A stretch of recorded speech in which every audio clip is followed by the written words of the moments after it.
क्रिस्का recording studio Ekangar Sarai. DJ Kundan राज।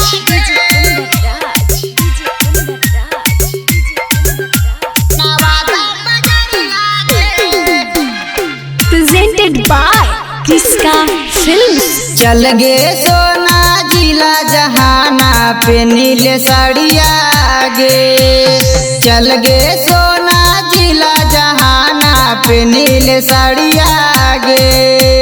कहनी त तोरा घुमा देबो चल के टेहटा बजरिया गे। गे कहनी त तोरा घुमा देबो चल के टेहटा बजरिया गे। सुन गे अंजलिया सुन गे कजलिया बैठी जो गाड़िया गे। सुन गे अंजलिया सुन गे कजलिया बैठी जो गाड़िया गे। गे कहनी त तोरा घुमा देबो चल के नवादा बजरिया गे। गे कहनी त तोरा घुमा देबो चल के नवादा बजरिया गे। डीजे कुंदन राज। डीजे कुंदन राज। चीरी चीरी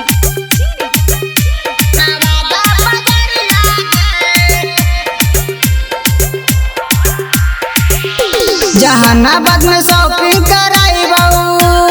बोध गया के मेला घुमाई बहू।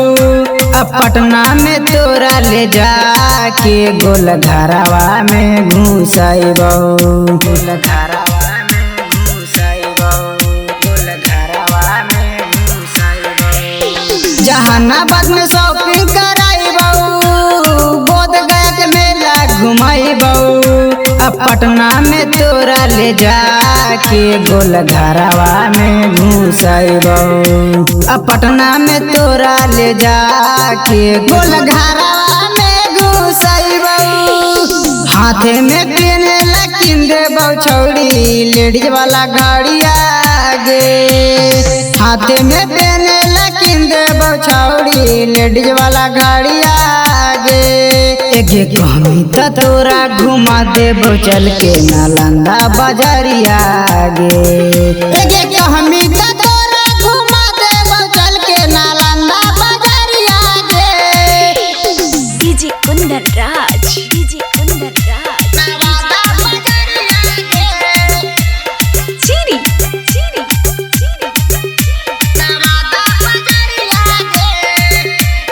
क्रिस्का रिकॉर्डिंग स्टूडियो एकंगर सराय। चाटे समोसा खिलाई बहू। आसमानी झुलवा झुलाई बहू।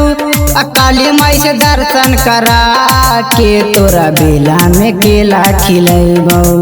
तोरा बेला में केला खिलाई बहू। तोरा बेला में केला खिलाई बहू। चाटे समोसा खिलाई बहू। आसमानी झुलवा झुलाई बहू। काली माई से दर्शन करा के तोरा बेला में केला खिलाई बहू। काली माई से दर्शन करा के तोरा मेला में केला खिलाई बहू। चंदन चौहानवा के संगे जीतो विकास बिहारिया गे।